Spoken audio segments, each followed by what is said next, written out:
Alhamdulillah, salatu wassalamu ala rasulillah wa ala alihi wa sahbihi wa mawala. Allahumma salli ala Sayyidina Muhammad ibni Abdillah.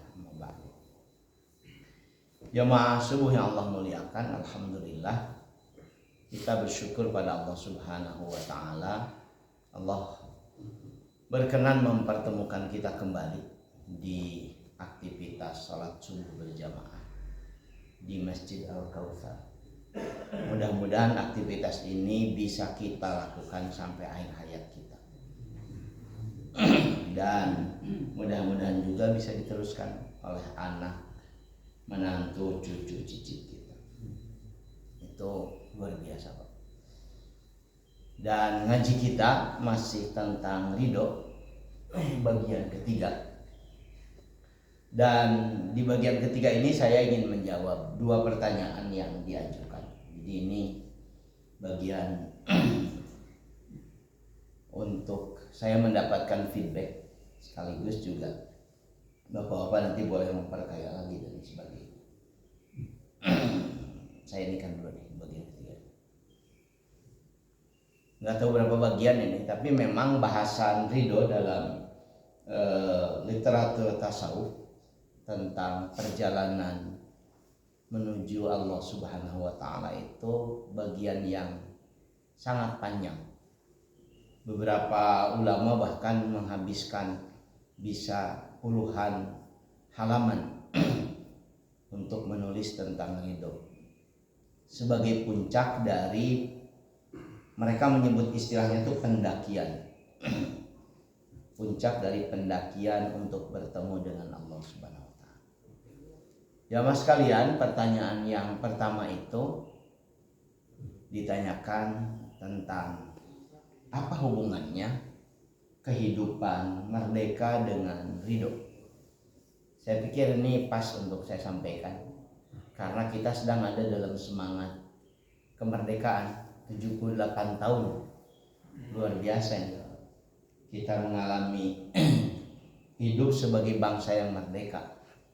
Pertanyaannya adalah apakah memang kita sudah merdeka seperti yang kita harapkan, yang Allah inginkan, atau hanya merdeka sebagai sebutan entitas bangsa saja.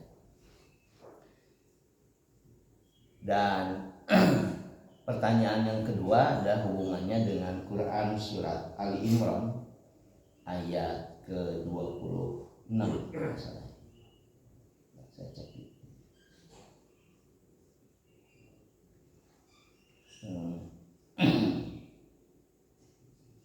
Ini memang lebih ini pertanyaan seperti ini lebih memberi ruang untuk bisa banyak membaca dan sebagainya.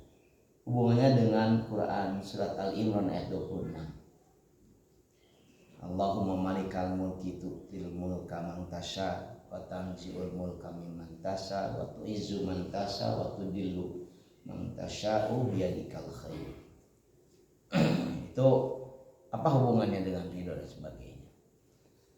Jemaah semua yang Allah muliakan, ada orang-orang yang demikian ridho kepada Allah Subhanahu wa ta'ala. Dia cari berbagai aktivitas yang membuat dia terus-menerus melatih dirinya untuk bisa sampai pada kondisi ridho kepada Allah Subhanahu wa ta'ala.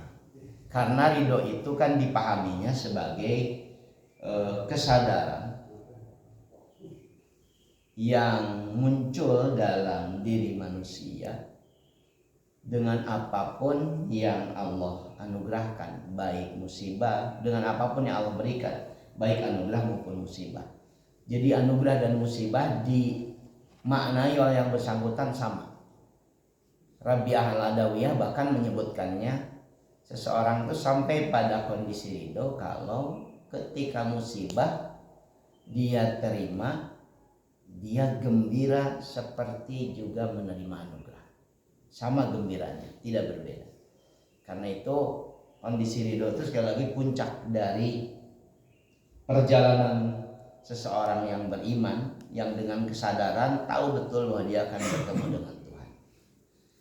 Sekarang dalam Al-Quran ada orang-orang yang ridhonya dengan kehidupan dunia, bukan ridho kepada Allah Subhanahu wa Ta'ala. Saya kutipkan ayatnya. A'udzu billahi minasyaitonir rajim. Innal ladzina la yarjuna liqa'an waradu bil hayati dunya watma'annu biha walladzina hum an ayatina ghafilun. Sesungguhnya mereka yang tidak berharap, la yarjuna, bertemu dengan kami, karena tidak percaya akan bertemu dengan Allah Subhanahu wa Ta'ala. Waradu bil hayati dunya, dan mereka merasa ridho, puas dengan kehidupan dunia. Watma'annu biha. Watma'annu itu yang sering barangkali kita dengar, itu istilah tuma'nina, dan nyaman dengan kehidupan dunia itu. Walladzina hum an ayatina ghafilun, dan mereka itu pasti melalaikan ayat-ayat kami. Ini Quran surat Yunus ayat 7. Dalam dua kitab tafsir yang ada di Al-Kausar, di perpustakaan, ada penjelasan tentang apa yang dimaksud orang yang ridho dengan kehidupan dunia. Karena ridho dipahami tadi di awal sebagai puncak dari perjalanan seseorang bertemu dengan Tuhan, yang nanti digambarkan dalam Al-Quran, radhiyallahu anhum wa radu'an. Allah ridho kepadanya, dia juga ridho bertemu dengan Allah. Maka ketika ada orang yang ridho dengan kehidupan dunia, radu bil hayati dunia, artinya dia tidak mungkin percaya akan ada pertemuan dengan Allah Subhanahu wa Ta'ala, tidak percaya akan adanya akhirat. Karena itu kemudian orientasi hidupnya hanya dunia semata-mata. Disibukkan dia sepenuhnya oleh dunia, tidak ada yang lain. Dari mulai bangun tidur sampai dia tidur lagi, dalam benaknya hanya dunia. Dan dia akan disibukkan karena dia puas dengan kehidupan dunia. Watma'annu biha, dia nyaman dengan kehidupan dunia. Apa hubungannya dengan pertanyaan pertama tadi? Apa hubungannya merdeka itu dengan ridho dan lain sebagainya? Lewat ayat ini beberapa ahli tafsir menyebutkan orang seperti itu tertutup peluangnya untuk bisa mendapatkan hidayah Allah, karena orientasi hidupnya sudah membuat dia tertutup dari peluang apapun selain dunia. Dan masalah yang akan selalu mengganggu dirinya adalah masalah dunia, terus menerus sepanjang hidupnya. Semakin banyak dunia, mungkin dia bisa semakin bahagia. Semakin sedikit dunia yang menjadi tujuan hidupnya, semakin menderita dan lain sebagainya. Ini penjelasan Al-Quran. Kalau bahasanya menjadi sangat panjang. Apa hubungannya dengan merdeka? Saya ingin lanjutkan dengan penjelasan Syekh Junaid Al-Baghdadi. Syekh Junaid Al-Baghdadi ini tokoh ulama tasawuf sangat besar di kalangan Ahlus Sunnah wal Jamaah. Itu memiliki posisi yang setara dengan Imam Al-Ghazali. Karena itu di Nahdlatul Ulama, terutama di anggaran dasarnya, kalau dari aspek tasawuf, Ormas NU itu mengacu pada Syekh Junaid Al-Baghdadi dan Al-Ghazali dalam bidang tasawuf. Kalau Al-Ghazali disebutnya dengan Hujjatul Islam, kalau ini disebutnya dengan apa namanya ya, Raisut Taifah. Dan ini katanya adalah satu-satunya ulama tasawuf pada zamannya yang diterima oleh semua ulama. Karena ulama tasawuf itu jarang diterima oleh semua ulama. Syekh Junaid Al-Baghdadi. Seperti Al-Ghazali, dia berasal dari ulama fikih, berlatar belakang ulama fikih, guru besar dalam bidang fikih. Sehingga ketika terjun menjadi seorang sufi, dia bisa menjelaskan berbagai praktek tasawuf dengan penjelasan fikih yang otoritatif, yang menguatkan para pengikutnya, termasuk juga orang-orang yang mempertanyakannya. Kata Syekh Junaid Al-Baghdadi, saya lupa nggak gunakan harokatnya ya, laisa ridho wal mahabbah kal khaufu war raja. Tidaklah ridho itu, sudah ada terjemahannya lupa. Laisa ridho wal mahabbah kal khaufu war raja. Fa inna mahalani la yufariqanil abdi fid dunya. Ini dalnya hilang. Fid dunya wal akhirah. Li'annahu fil jannati la yastaghni anir ridho wal mahabbah. Kata beliau, ridho dan mahabbah itu tidak seperti khauf dan roja. Ridho tadi sudah kita jelaskan, mahabbah itu kecintaan, tidak seperti khauf, ketakutan, dan roja, harapan. Karena keduanya, yaitu ridho dan mahabbah, tidak berpisah dengan hamba di dunia dan di akhirat. Sebab di surga bukan tidak butuh dari ridho dan mahabbah. Yang beliau jelaskan itu begini. Kalau khauf dan roja, ketakutan dan harapan kepada Tuhan itu hanya ada di dunia. Yang membuat para ulama, terutama para salih, para penempuh jalan bertemu dengan Tuhan itu punya harapan besar. Mudah-mudahan apa yang kita lakukan diterima oleh Allah sebagai amal soleh. Tapi juga penuh kekhawatiran, jangan-jangan tidak pantas amal kita itu diterima oleh Allah Subhanahu wa taala. Karena mungkin bercampur dengan tidak ikhlas, bercampur dengan pamrih dan lain sebagainya. Khauf dan roja itu terus-menerus menjadi sarana motivasi sekaligus evaluasi bagi mayoritas ulama tasawuf ketika menjelaskan tentang kepantasan bertemu dengan Allah Subhanahu wa taala atau tidak. Tapi kata Junaid al-Baghdadi, kalau ridho dan mahabbah yang membuat kita melatih diri untuk bisa menerima apapun yang Allah berikan kepada kita, baik anugerah maupun musibah, kita latih. Karena kita diperintahkan juga oleh Allah untuk mencintainya. Bukankah dalam Al-Quran Allah sempat menyuruh Nabi SAW untuk bertanya kepada kita, Qul in kuntum tuhibbunallah fattabi'un. Tanyakan olehmu Muhammad pada mereka, kalau betul kalian mencintai Allah, fattabi'uni, maka kalian harus ikuti aku. Dengan mengikuti aku, yuhibbukumullah, Allah akan mencintai kalian, wa yaghfir lakum dzunubakum. Itu perintah kepada kita untuk mencintai Allah dengan mencintai Nabi. Kata Syekh Junaid al-Baghdadi, ridho dan mahabbah itu dua hal yang tidak akan berpisah dari seorang hamba, baik di dunia sampai di akhirat. Karena di surga justru semua para penghuni surga tetap tidak akan membuang ridho dan mahabbah. Nanti ada banyak ayat Quran. Tapi karena ini jawab pertanyaan, saya sedang menjelaskan bahwa banyak sekali nanti ayat Quran yang menjelaskan bahwa Allah dan hambanya yang sudah berhasil untuk menempuh perjalanan panjang bertemu dengannya di akhirat itu ada dalam keadaan radhiyallahu anhum wa radu'an. Allah ridho, mereka ridho.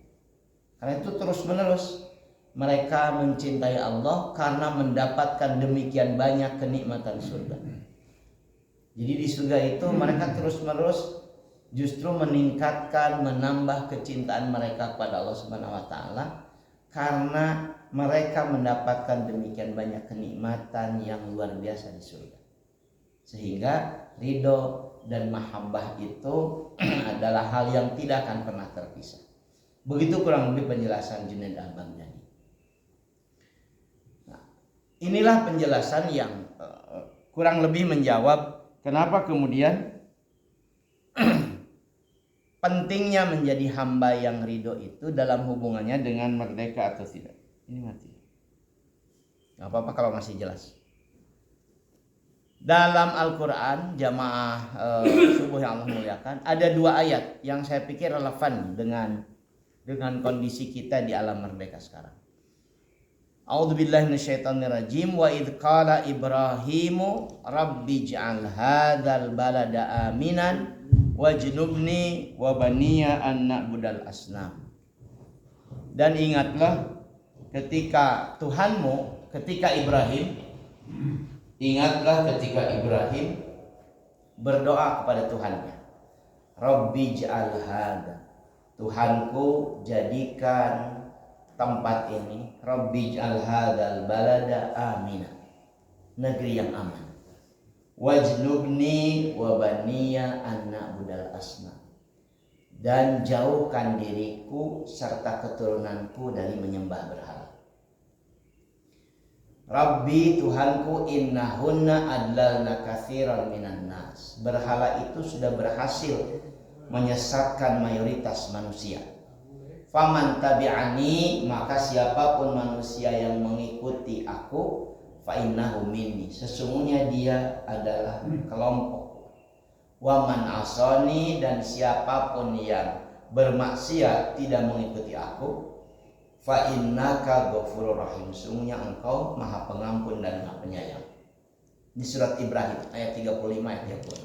Apa makna ayat ini? Jamaah sekalian yang Allah muliakan, dari seluruh rasul yang diutus oleh Allah ke muka bumi, sejak Nabi Nuh alaihissalam sampai dengan Muhammad sallallahu alaihi wasallam, mereka diberikan banyak tugas, yang banyak tugas itu kemudian disimpulkan dalam dua kondisi. Yang pertama adalah disebut dalam literatur tauhid dengan tahrirun nas min ibadatil makhluk ila ibadatillahi wahdah.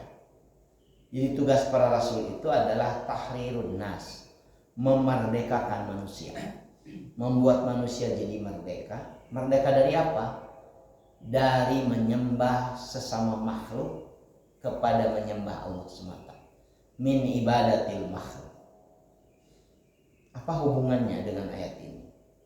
Mungkin ya kita memahami ayat ini secara umum, Ibrahim berdoa supaya negeri yang dia huni aman. Para ahli tafsir klasik menyebutkan negeri itu adalah Makkah, yang kata para ahli tafsir itu sudah dikabulkan Allah. Negeri Makkah sampai ini menjadi negeri yang aman.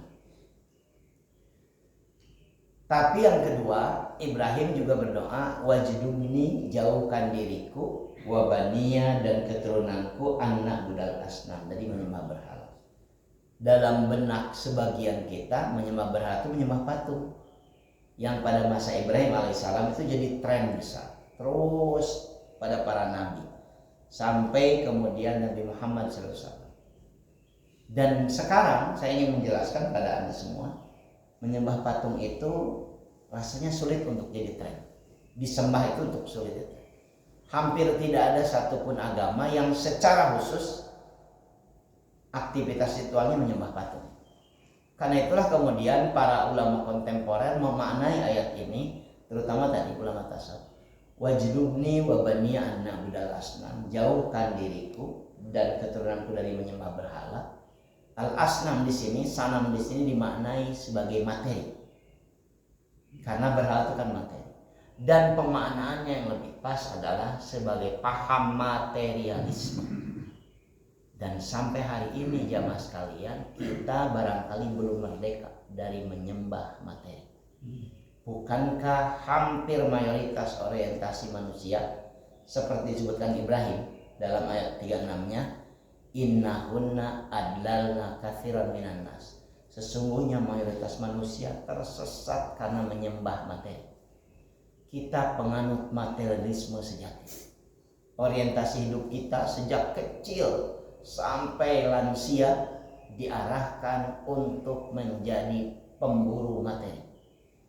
Bahkan menilai kesuksesan dan kegagalan seseorang dari aspek materi. Tuh dia berhasil, mobilna sae, bumina sae, duitna seueur dan sebagainya. Yang dikejar sekarang juga jabatan, pangkat, popularitas, semuanya materi. Karena itulah ayat ini dimaknai oleh ulama tasawuf sebagai sarana latihan untuk mengukur apakah kita masih jadi penyembah materi, benda, atau sedang beranjak untuk meninggalkan penyembahan materi itu menjadi orang merdeka. Ini yang ditanyakan, apa hubungannya kemerdekaan dengan ridho? Orang-orang yang ridho itu Mungkin secara umum sama dengan mayoritas orang lain, mengejar materi dan lain sebagainya. Tetapi materi tidak dijadikan sebagai tujuan, tidak dijadikan sebagai harapan untuk kemudian membuat hidup bahagia. Materi hanya digunakan sebagai sarana, sebagai alat, sebagai tools untuk meraih kebahagiaan. Karena bayangkan saja, kita sekarang barangkali ya, menurut pandangan subjektif saya, barangkali kita sedang ada di puncak kecintaan kita pada materi. Luar biasa. Tidak cuma kalangan awam, bahkan sebagian agamawan pun terlihat sedang berlomba mengejar materi. Ini kan masalah besar. Para nabi itu semuanya terbebas dari orientasi materi. Jadi dia dapatkan hanya untuk kemudian mensejahterakan. Sekarang kita sekali lagi kehilangan panutan karena mayoritas orang menjadi materialisme dalam kehidupan seperti ini. Karena itu menjadi orang-orang yang ridho sangat sulit. Karena yang ridho itu orientasinya tidak mungkin materi. Inilah latihan yang saya sebutkan dalam 2-3 pertemuan sebelumnya. Dilatih sedikit demi sedikit, digeser kenikmatan materi itu kepada kenikmatan yang non materi. Dan ini susah. Sampai menjelang ajal orang bisa tetap saja orientasi hidupnya materi. Ada yang katanya mau meninggal, kemudian nanya sama anak-anaknya, "Ai warung mau ngajaga saha teu aya Pak, jeung cager deui da lebar." Dan sebagainya. Ini latihan besar. Artinya jamaah sekalian, sekali lagi para nabi diutus oleh Allah Subhanahu wa taala, tugas utamanya adalah memerdekakan manusia, mengajak manusia untuk merdeka dari penjajahan materi. Tahrirun nas min ibadatil makhluk ila ibadatillahi wahdah. Hanya menyembah Allah semata. Rada susah ya, Allah yang immateri, yang bukan materi, bisa didekati oleh kita yang full materi. Karena itu latihannya adalah mengurangi ketergantungan kita pada materi untuk bisa, apa ya istilah yang pas itu ya, mungkin istilahnya tune in dengan gelombang, dengan frekuensi Tuhan yang tidak materi.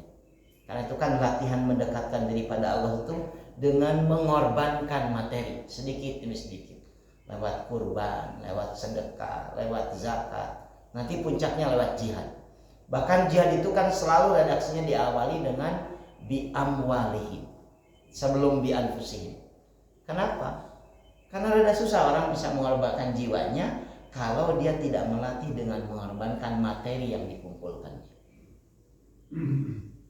Artinya jamaah subuh yang Allah muliakan, kita masih tetap berjuang untuk meraih kemerdekaan, terutama dari penjajahan materi yang begitu kita nikmati, yang begitu kuat membuat ketergantungan kita kepadanya.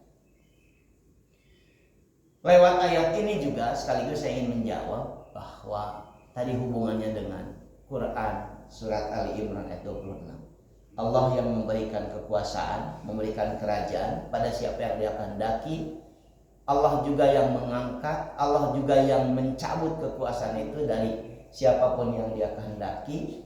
Dan di tangannya lah, pada genggaman kekuasaannya, segala sesuatu menjadi kebaikan. Orang-orang yang ridho, latihan untuk menjadi pribadi yang ridho itu, jamaah subuh yang Allah muliakan, seharusnya melatih dirinya untuk tidak panik, tidak gegabah ketika menerima apa yang tidak menyenangkan bagi dirinya. Ini pertanyaan ini kan kalau dikembangkan karena cenderung politis. Karena itu saya tidak membahas detail pertanyaannya. Termasuk ketika kita berikhtiar berjuang memperbaiki keadaan, tapi ternyata hasil perjuangan kita tidak selaras seperti yang kita inginkan. Jauh dari kita inginkan. Dalam politik itu kan luar biasa perjuangan politik itu. Ternyata hasilnya jauh dari yang diinginkan. Salah satu yang kemudian menjadi kewajiban kita sebagai orang-orang yang berlatih untuk ridho, ya itu barangkali takdir Allah Subhanahu wa taala yang tidak bisa tidak harus kita terima. Kalau kepada ibu-ibu terutama, saya senang mengutip Quran surat An-Nisa ayat 19. Karena dalam surat An-Nisa ayat 19 itu ada klausul begini. Boleh jadi banyak hal yang tidak kamu sukai pada pasanganmu, tetapi Allah menjadikan hal yang tidak kamu sukai itu kebaikan yang banyak. Karena banyak sekali kalau dikembangkan gitu ya, pertanyaan di pengajian ibu-ibu itu seringkali tentang hal-hal yang tidak menyenangkan yang dihadapi dalam kehidupan keseharian, capek ngurus budak dan lain sebagainya, rumah tangga yang ruwet, jelimet dan lain sebagainya. Itu kalau dikembangkan terus menerus nanti isinya bisa jadi adalah kelelahan, keletihan dan lain sebagainya dalam menghadapi kehidupan. Dalam Quran surat An-Nisa 19 itu Allah memberikan klausul begitu. Boleh jadi dalam banyak hal yang tidak kamu sukai dalam menjalani kehidupan rumah tangga, karena itu tentang rumah tangga ayat 19 itu. Allah menjadikan di dalamnya kebaikan yang banyak. Fihi khairan katsir, kebaikan yang banyak. Demikian juga ketika kita bertemu dengan hal tidak menyenangkan, dari perjuangan, dari ikhtiar yang kita lakukan, ternyata hasilnya tidak seperti yang kita harapkan. Ternyata bahkan jauh dari yang kita harapkan. Kok malah seperti ini? Kecewa berat dan lain sebagainya. Dalam konteks ridho, barangkali itulah bagian dari rencana Allah Subhanahu wa taala untuk meningkatkan kualitas keimanan kita. Jamaah subuh yang Allah muliakan, ajakan saya kepada kita semua adalah ya mari kita latih untuk kita bisa menerima apapun yang Allah berikan kepada kita. Walaupun yang Allah berikan tidak selalu menyenangkan, tidak selalu bisa kita terima dengan baik, tapi kita harus melatih diri bisa menerima dengan baik, karena itu barangkali bagian dari rencana indah Allah Subhanahu wa taala pada kita yang tidak kita pahami. Dan inilah konsekuensi dari keridhaan. Mudah-mudahan jawaban ini ya bisa memberikan hazanah, bisa memberikan informasi yang bermanfaat. Wallahu a'lam. Kalau ada lagi yang mau menyampaikan pertanyaan, mangga. Berapa menit lagi? Ya, kurang lebih 5 menit lagi. Ya, silakan. Langkah yang paling mudah lah bagi orang awam, bagaimana melepaskan diri ketergantungan kepada dunia ini untuk bisa tune in tadi dengan gelombang Allah ya. Karena prakteknya susah gitu. Ini bukan cuma prakteknya susah, pertanyaannya juga susah. Jawabannya lebih susah. Saya kebetulan gini bapak-bapak ya yang melihat, sedang uji coba bikin program di pesantren. Nama programnya itu pesantren. Dulu nama awalnya pesantren lansia. Karena pernah ada beberapa jamaah saya yang sudah sepuh-sepuh 70-an tahun sempat mau minta izin sama anaknya untuk ke panti jompo. Ini jamaah yang akrab dengan saya. Anaknya marah besar. Gimana? Nanti kata keluarga, gimana kata tetangga, jangan begitu mama. Padahal orang tuanya sudah tinggal sendirian. Anak cucunya sibuk luar biasa dan dia tidak punya teman. Tinggal di kota besar sendirian. Dia ikut ngaji paling juga katanya terakomodir sejam gitu ya. Yang sebagainya selesai, nanti ketemu lagi mungkin 2 hari. Dan dia ketemu dengan kawannya yang satu frekuensi. Iya gimana ya, cari panti jompo. Nah, sempat minta tolong saya carikan panti jompo di Bandung yang katakanlah menengah ke atas. Saya carikan di Bandung itu yang menengah ke atas itu ternyata panti jompo itu punya Kristen. Yang menengah ke atas untuk bukan Kristen hampir nggak ada, nggak tahu sekarang ya. Ini 5 tahun lalu sebagainya. Kemudian ngobrol dengan beliau, aduh jangan panti jompo. Nah, ada di Jogja itu ada pesantren untuk lansia. Konsepnya kan panti jompo. Dari baca itu kemudian dia coba saya bikin program. Di program itu saya mengajarkan 3 hal, dibantu oleh beberapa guru yang lain. Yang pertama itu adalah fikih. Fikihnya juga fikih sederhana tapi mendalam, dibahas tentang sholat misalkan. Karena pelaksanaannya hanya 3 hari dalam sebulan, Jumat, Sabtu, Minggunya pulang lagi. Jadi Jumat siang datang, Minggu siang sudah pulang. Jadi fikih sederhana, bagaimana bersuci, bagaimana sholat, di situ saja. Kemudian juga tauhid, sederhana tauhid juga. Jadi pemahaman ma'rifatullah. Itu sajalah, mungkin nanti di pertemuan bulannya ma'rifatul rasul. Kemudian yang ketiga itu tasawuf. Kenapa tasawuf? Karena kita seringkali mengenal Allah itu tidak mendalam, hanya di level permukaan. Nah, ketika tasawuf ini menjawab pertanyaan barusan. Sering saya dapat pertanyaan, ini ada beberapa yang jamaah yang sudah, Ustadz Abi terus 70 tahun umur, tapi can pernah itu bisa merasa zikir itu demikian menggetarkan. Tidak pernah merasa ya Allah dengan zikir itu bisa nangis, bisa merasa sedang, kalau istilah beliau tadi, tune in lah dengan gelombang Tuhan. Barangkali butuh coaching, butuh pelatihan. Bacaan zikir yang Bapak-bapak temukan di berbagai komunitas nanti bisa dirujuk oleh Anda itu dalam rujukan kitab-kitab fikih. Jadi Nabi selesai sholat itu baca ini, baca ini. Di beberapa komunitas itu dilakukan secara berjamaah. Kayak saya di pesantren, karena ngelatih santri bareng. Tapi dalam efek waktu tertentu, intensitas seperti itu ternyata bisa menimbulkan, mungkin istilahnya nggak pas ya, bisa menimbulkan adik apa ya? Ketergantungan. Jadi kalau dia tidak baca misalkan istighfar, sayyidul istighfar 3 kali setiap pagi itu ada yang hilang. Kalau dia tidak baca tasbih misalkan 33 kali, kan itu dibarengi dibimbing. Kalau dia tidak baca tahlil, nah kepada para sepuh yang ikut mondok itu kita uji cobakan, coba ya ini wiridannya. Saya mencoba memilih zikir-zikir yang dipastikan bisa dirujuk dengan mudah di kitab-kitab fikih supaya tidak menimbulkan hal lain, dan kemudian saya mengajak membacanya setelah kemudian memahami maknanya. Itulah yang barangkali Pak Haji, bapak-bapak yang lain, latihan kita untuk bisa tune in.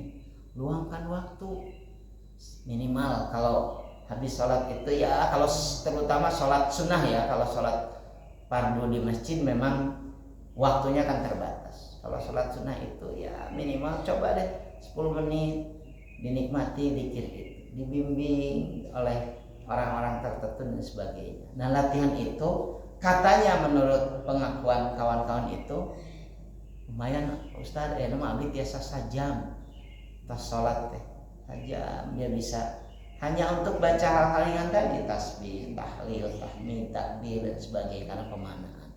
Jadi untuk bisa tune in itu, Bapak-bapak yang Allah muliakan, harus dilatih oleh orang yang terlatih. Tidak bisa oleh orang yang tidak terlatih. Sama kayak belajar mobil sama orang yang juga tidak terampil nyetir, oleh orang yang memang terlatih.